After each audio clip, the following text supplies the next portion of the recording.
What was one of the bigger challenges? I would imagine COVID had to be a big challenge for you guys, no? Yeah, COVID was crazy. COVID, initially it was sort of, I think everybody thought about it as, what's going on in the world? Is Hmm. this happening? Is this real? And then when sort of the lockdown started happening, it turned into, what do we do? These, the schools that we clean are closing, the offices that we clean are closing. It was a year where we had to completely pivot away from traditional services, and move into disinfection. We had to literally become disinfection experts within 2 months. And we quite literally wrote the book on it now. We have an operating manual on how to properly disinfect procedures that has input from major PhDs and science folks and it's well above my pay grade, you know what I mean? But the proper procedures and how to manage things like that so that because I mean the question during that period is how do you look at a desk and you go, how do I know if that's clean or disinfected, where like 99.9% of the germs are no longer alive on that surface? It's different. And so it was not only learning the proper procedures, but then also kind of winning the perception battle of like, how do we convey that to a customer when you look at it, that desk or that surface or that kitchen or whatever, and it looks the same, but ours is healthy, and this one is, maybe they use some, I don't know, white rag and wiped it down with some Windex or something.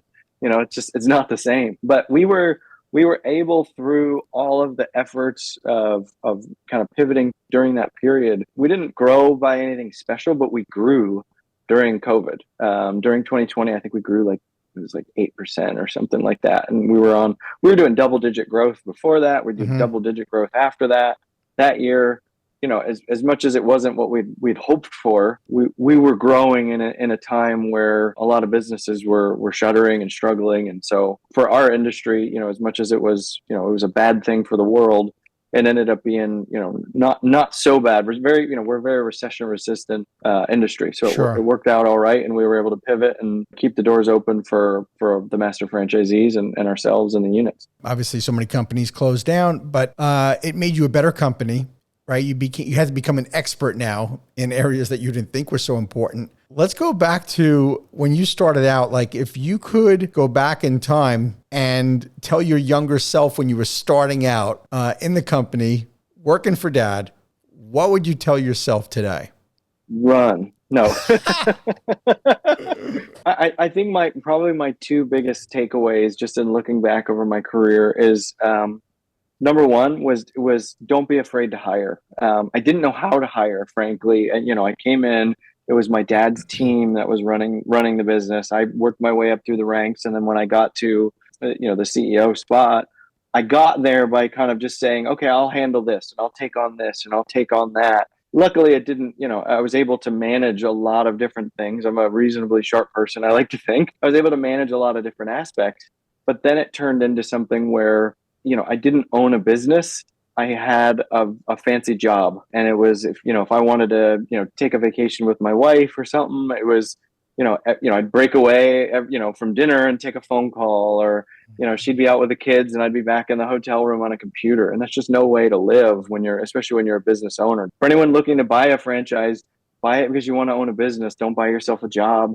You know what I mean? It was, Hmm. and so even running a franchise, it was, I had a job. I read a book. It was called Who by Randy Street, and Jeff Smart, and it was actually referred by my pastor. I go to a church in the local area, and they're growing really fast. They were like the sixth fastest growing church in the country at the time. And I asked him, I was like, "How are you able to add? You've added key staff and all that." And I go, "No, granted, like your mission is a little bit higher than mine, being a church versus cleaning buildings." I'm like, "Okay, I acknowledge that the end goal is different, but you've been able to hire some people and they've been great." And he told me about the book, and then stupid me, shame on me, I sat on it I bought it and sat on that book for about 6 months, and then finally read it, and I go, "Oh my gosh, I've been looking at hiring all wrong." And since reading that book, I've hired 7 senior level of executives in 2 years. What And did you read that changed you? I think personally, it was when you're looking to hire people for your business, right? You're the expert. You're the founder if it's your business, or you've been in it for umpteen number of years and you know what you're doing. And so you're like, how can I convey my knowledge to someone else to be able to do it? Or if you're wanting to expand into something, right? I mentioned that we're very technology focused. I don't know anything about IT, and so how do I hire someone who's going to be, a program designer? I don't know. What do I ask on the interview? Like, do you like programs? You know what I mean? So what that book was able to do for me is it gave me a methodology that I use for every single interview, every single hiring process. And you're able to kind of get a better feel for the person by asking there's sort of similar questions and asked in a different way. And there's a whole process. And I mean, I nerded out, and you know how the phones came out with a thing where like you can open your camera and it'll like scan the text Right. instead of taking a picture.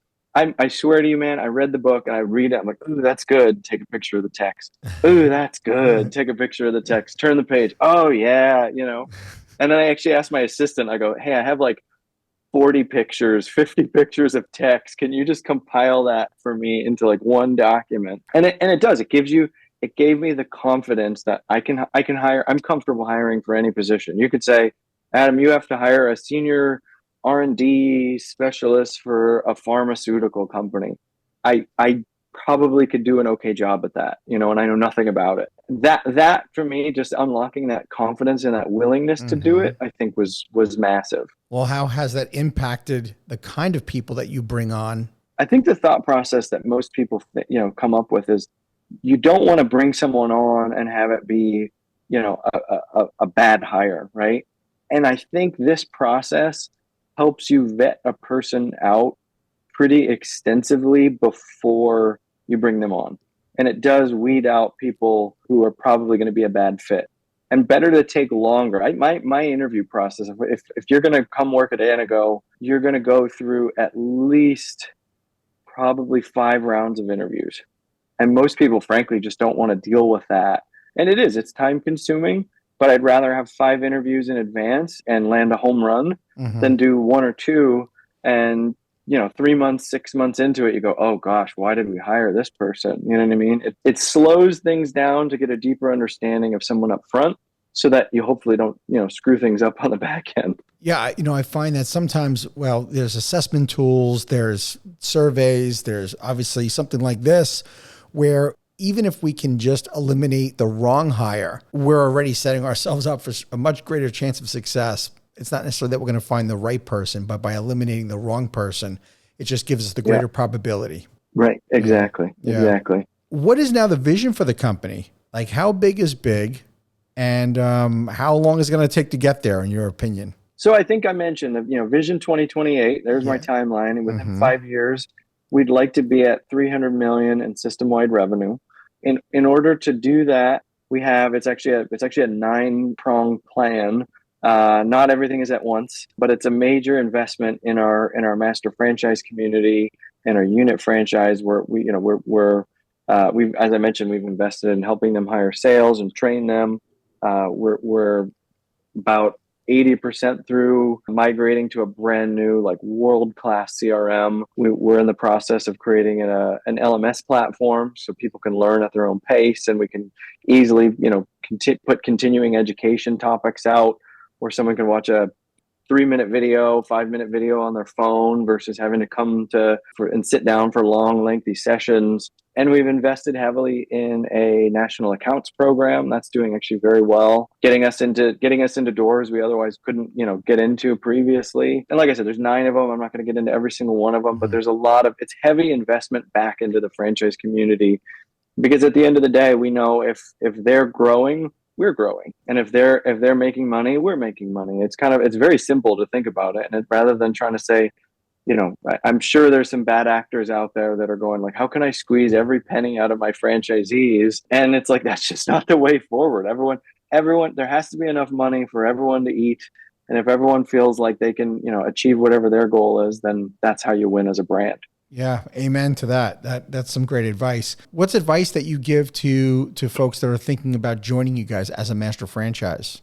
If someone's looking to be a master franchise, I guess the best way to say is, get ready, be hungry. It is something where you have to be very self-motivated.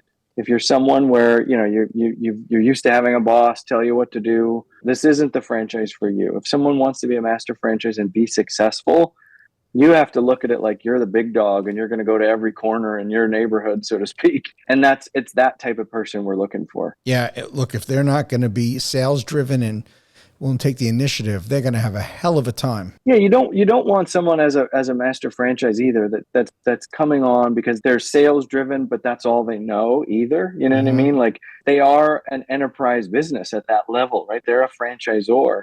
So it's not just like, okay, I'm a sales guy and I'm going to go sell. It's okay, we're going to coach you, we're going to teach you, we have all of it, but you need to manage the infrastructure in your master franchise region so that you're also a franchisor, which means you also need to be having, these initiatives in place to help grow your unit franchisees, make sure they know how to do all of the different types of services, learning the more profitable services than others, learning the different equipment. How do they hire at their level to find people to join the unit franchisees crew and get out there and clean and manage all of that? So it is, it's like, we like to say we're a sales, marketing, and coaching franchise. So those are the three key pillars that someone needs to be focused on. If sales and marketing, customer service, and coaching, those are the three pillars. I chopped that off on accident, but if you can handle those three things, you're going to crush it as a master franchise. All right. So they definitely need to be more well-rounded then as a business owner. Yes. And when we know not everybody that's good at sales is good at doing business coaching, right? I mean, those are different skill sets. So it takes a special person though to be successful in your model. Exactly. Yeah. Thank you for tuning into the Emerging Franchise Brands podcast.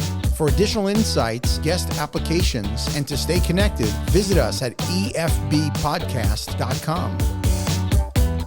The Emerging Franchise Brands podcast is for entertainment purposes only, and the views expressed do not necessarily represent those of Emerging Franchise Brands, its host Frank Fiume, or Emerging Franchise Group LLC.